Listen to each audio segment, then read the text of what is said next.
I was a communist for the FBI.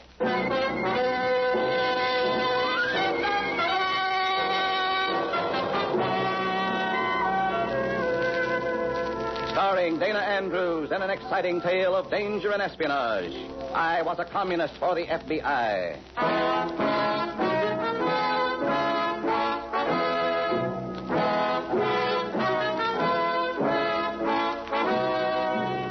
From the actual records and authentic experiences of Matt Cvetic come many of the incidents in this unusual story.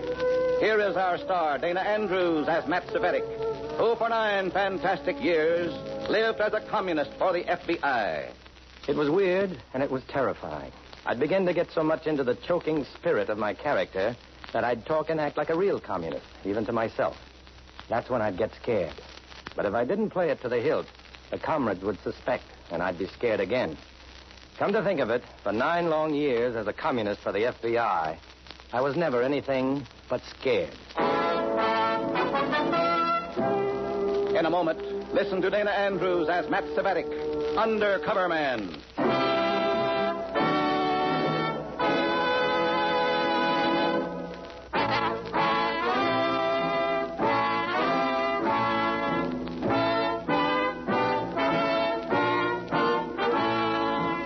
Now, here is Dana Andrews as Matt Cvetic, Undercover Man. This story from the confidential file is marked Red Rover, Red Rover.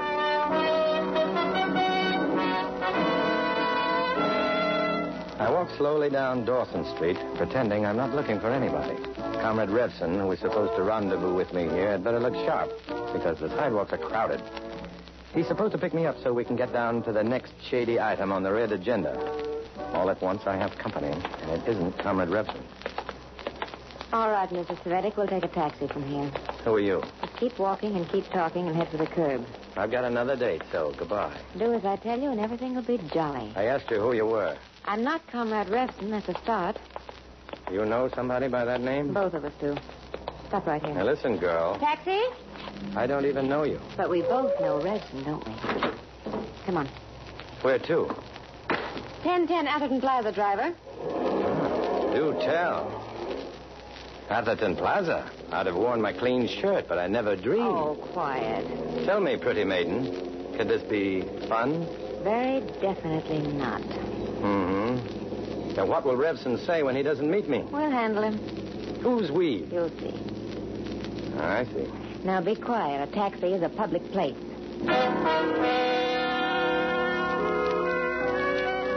We enter a district that makes Park Avenue look like a slum clearance candidate and pull up at a facade that would look natural with a mink canopy.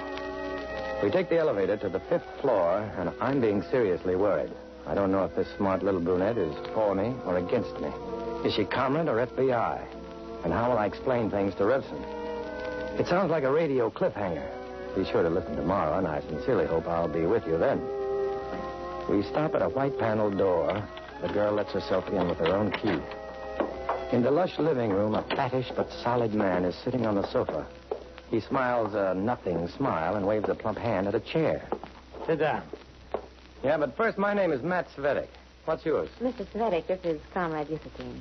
Usatine? Usatine? The name is not familiar to you, I'm sure. If it were, you might not be here. But I am here, and I'd like to know why. We may have a little job for you. Thanks a lot, but I have a job. How? I already told him not to be concerned about Revson. He'll undertake to explain to him, Comrade Cvetic. You will? You will say nothing to him. Do you understand? No. No, I don't understand. You will. We've been watching your work, Comrade Cvetic. We like it. We have decided to entrust you with your most important mission so far. Again, who is we? Some extremely important documents are being held for us in Canada. You have to secure them as we shall instruct you. Shasta will help you. Shasta? I'm Shasta. Oh. Comrade Cvetic. Go ahead. You'll proceed to Toronto, Canada, where you will be given an envelope. You will return and deliver the envelope to me with Shasta's assistance. Oh, I'll receive this envelope from whom? How? Just be in Toronto day after tomorrow. Well, what do I do when I get there? Where do I go? Just be there. It'll not be as simple as it sounds. Look, comrade, I'm a direct guy. Yes. Would this be a cozy little business to get rid of me? Do you know the reason why we should want to get rid of you, Comrade Svedek? Of course not. Why worry then? Okay. When do I leave? Tonight. I'll wind up my modest little affairs. Chester, Comrade Disselstein. brief the comrade. Come with me. The other room will do.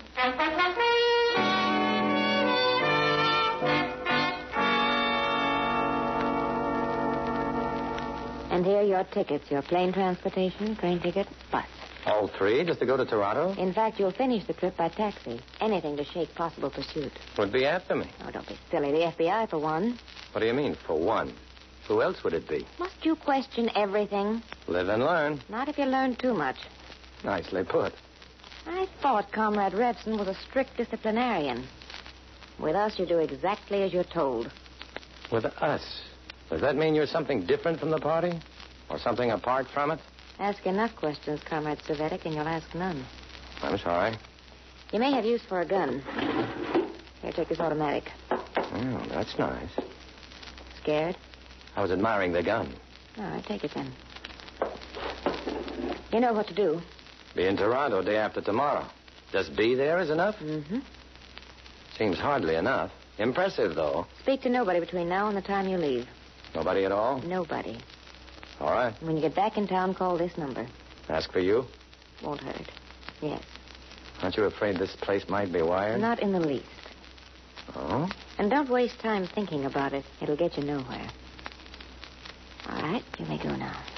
Have you had your lunch yet? You may go, Comrade Svedek. No sale. Just bring back those documents. I'm on my own, and I'm worried and a little scared. This is something new in being a communist for the FBI. I go down the elevator thinking those cold fish upstairs talk like communists and treat me like one of them, up to a point. But then there's something offbeat about them, something very wrong about them that I can't figure. But I don't know Yusatine or Shasta, a girl with a name like a daisy. And I do know Revson, and he's my official boss. And I'm going to report to him, warnings or not. I step out into the street and hail a cab. As I get into the taxi, two men get into a long black sedan behind us. And friends, there's no mistake about it. They're following me. I don't shake the shadows until almost evening. But I've got to shake them. I've got to tell Revson, and I've got to tip off the FBI. I finally get up to Revson's office. Is it important, Svedek? I think it may be very important. Then let us discuss it somewhere else. We can't discuss it somewhere else. This office may be wired. I tell you, we can't go anywhere else. I'm being followed. Followed? I've shaken them, but if we leave, they might pick me up again. Followed by whom? I don't know. That's one of the reasons I had to see you. They didn't want me to tell you. No? I figure you're my boss, not these strangers. Start talking. I couldn't meet you because some girl picked me up and brought me to a flossy guy named Yusatine. Yusatine. Mean anything to you? Go on. I'm supposed to go to Toronto tonight and pick up some envelope with important papers in it. If those shadows learn I reported back to you, I just may be in trouble. I took a chance. Any theories? I have heard of such adventures from other comrades. This Yusatine and this Shasta may be counter-revolutionaries working against us. What should we do? Do as they tell you. But if, as you suspect, a counter-revolution... Do as they tell you. And report everything to you? No. Yes. No. Just be careful. But shouldn't I report back to you? It's a chance to check on the enemies and traitors inside the party. If that is what they are. Well, what else would they be? All right. Report to me. Good. But be careful. Do exactly as they tell you. Go.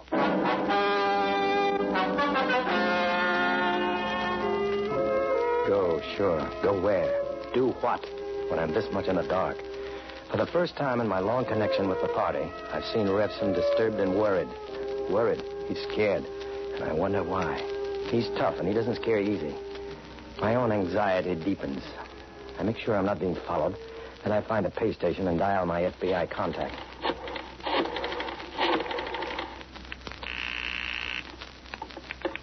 Hello? Oh, Mr. Adams? Who's calling, Mr. Adams, please? Mr. Gwinnett. Adams talking. Go ahead. Where can I see you right away? I'm taking off for Toronto in half an hour. Let's see. This is Friday. There's a bank on Webster and 12th. Keeps open Friday evenings, closes Saturday. I have a safe deposit box there. We can go to the vault, take the box to a private booth and talk. That sounds good. Make it fast, though. 10 minutes? Well, that's fast. Okay.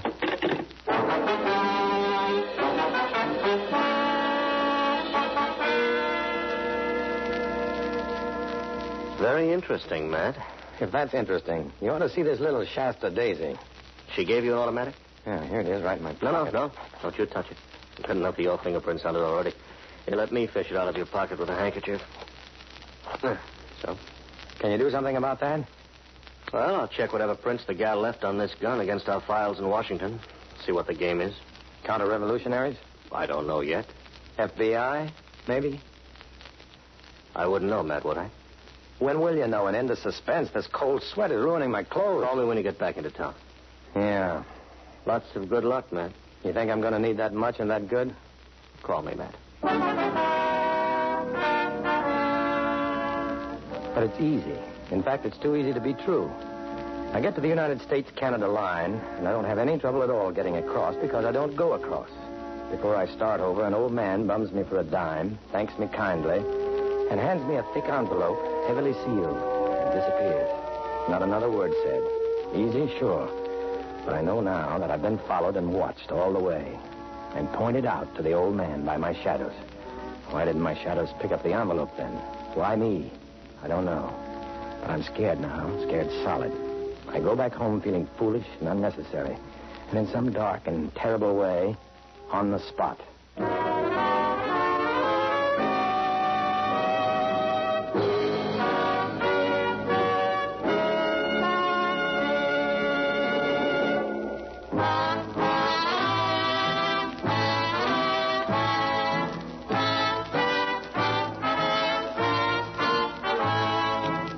Now back to Dana Andrews, starring as Matt Cvetic in I Was a Communist for the FBI, and the second act of our story.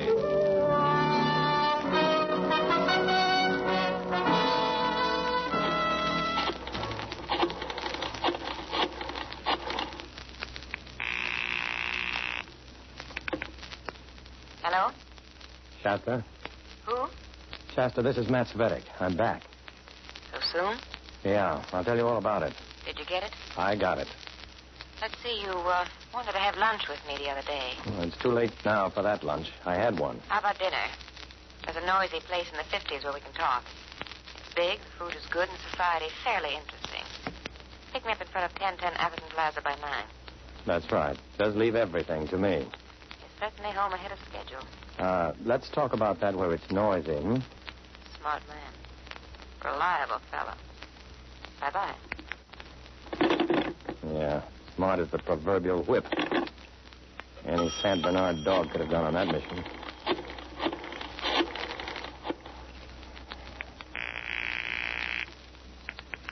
Hello? Mr. Adams, please. Mr. Gwinnett calling. Oh, this is Adam. Shoot. I want to talk to you right away. Hey, back early, aren't you? Where can I see you? Our bench in the park at 9. No good. Got a date with a fair Shasta at 9. 8, then? 8 it is. Something I've got to tell you, too, friend. Well, what is it? Is it anything you can tell me now and save me a lot of... Hello? Hello?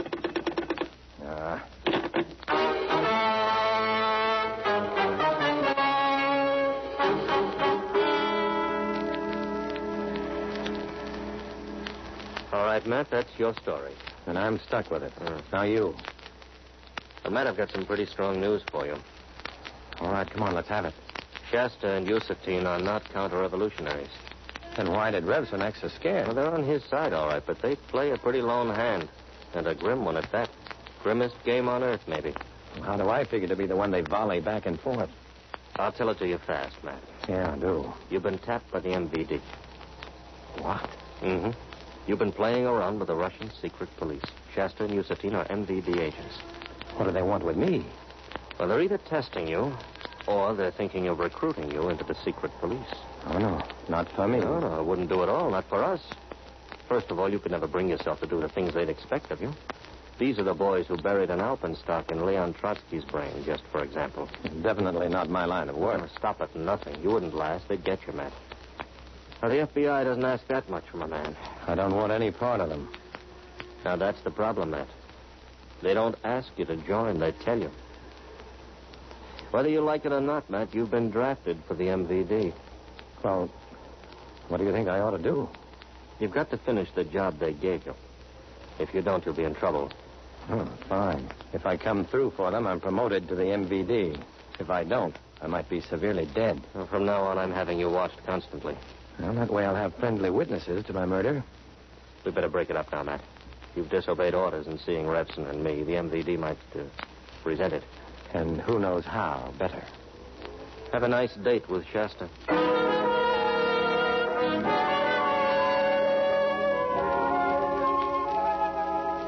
The restaurant where I took Shasta was so crowded I almost had to make an appointment just to check my hat and top coat. But my beautiful date had a drag.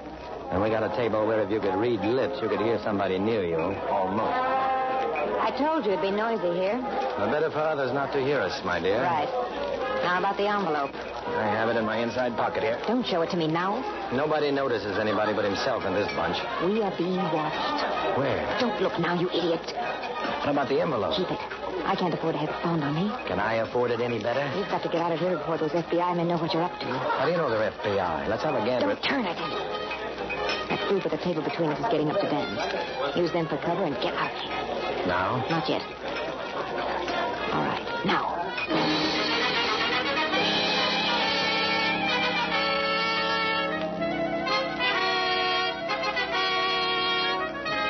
I do some fast, broken field walking through the packed restaurant. Just as I reach the door, I see the two men at the corner table jump up and come after me. FBI, nothing. They're my two MVD shadows. What made Shasta think they were FBI, or did she? I don't stop to ask questions. I jam on all canvas and sail past the check room. Do you have a hat and coat, sir? Oh, no thanks. I run outside and jump into a taxi. We're pulling away when the two MVD goons come out of the restaurant. That black sedan slithers to the curb and they get in. And off we go again.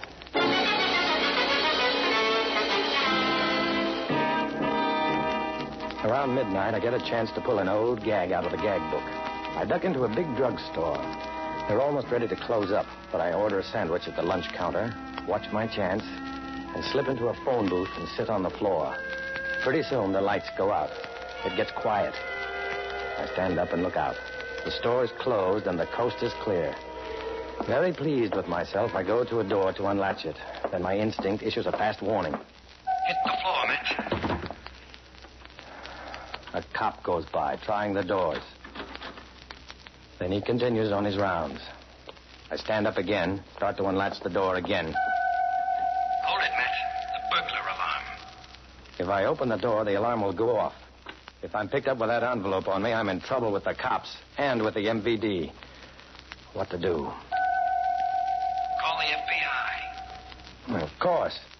I look through my pockets for a coin. Not a cent. I gave all my change to the taxi driver. Now what? The cash registers. Try them. Oh, yeah. Pennies. Nothing but pennies. Who needs them? I must have a coin on me. I've got to have one. Yeah. One solitary coin in the change pocket of my jacket. Oh, boy.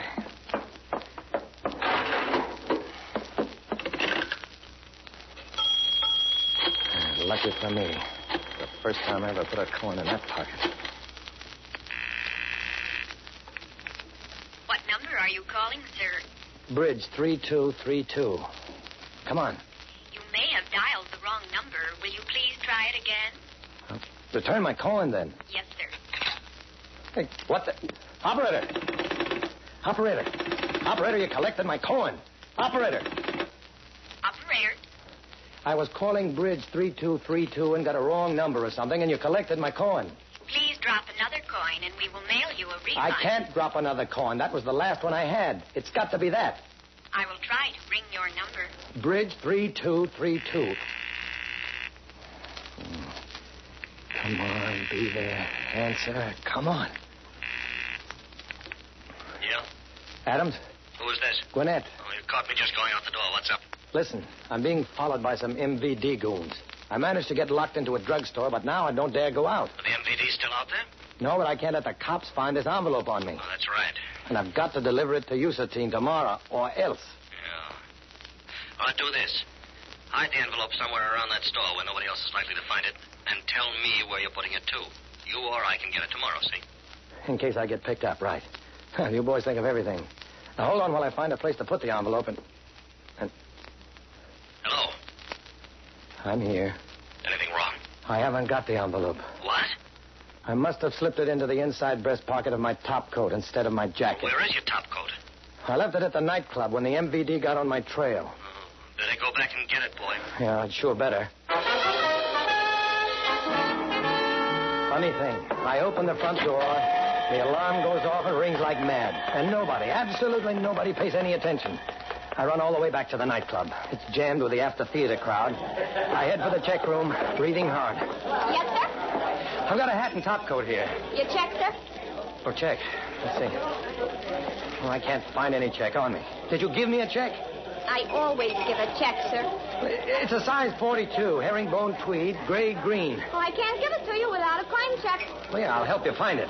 I'm sorry. That isn't permitted, sir. I'm not going to steal somebody's umbrella. Are you sure you had a hat and coat? Yes, I'm sure. You ran out a couple hours ago saying you didn't. I've got a hat and coat here, I tell you. I'll have to see a check. Well, I can't find a check on me. I'm sorry. Well, what does it look like? It's a little brass coin with a number on it. Oh, sister. I put it in a pay telephone. Oh, brother. That's a new one. Mr. Fogarty! Who are you calling? The house detective. Mr. Fogarty! No, don't do that. Mr. Fogarty!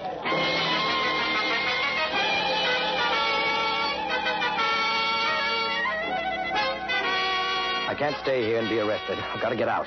Panic. Panic to get away and escape. I dash into the street again and right into the arms of the powerful MVD men. They muscle me into the black sedan. I stop fighting. What's the use? I'm tired. It's all over. Why fight? Give up. Why struggle? It's all over.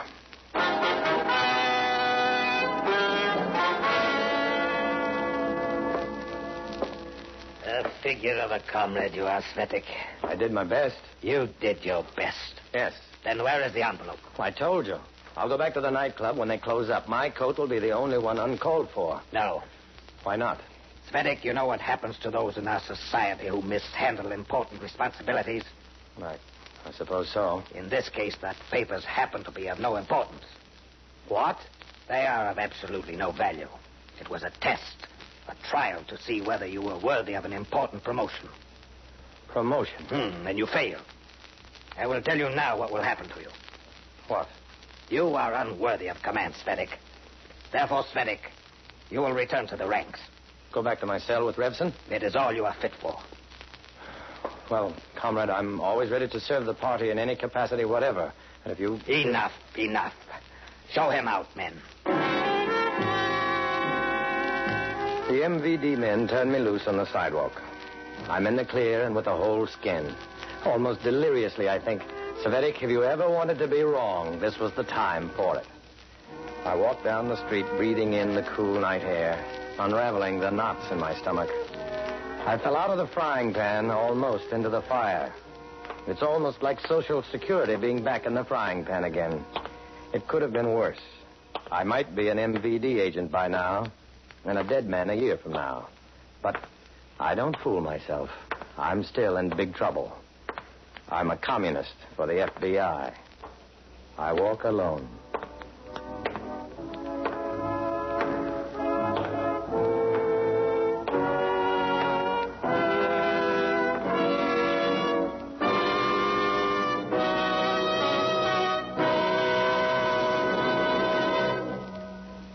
Dana Andrews will return in just a moment.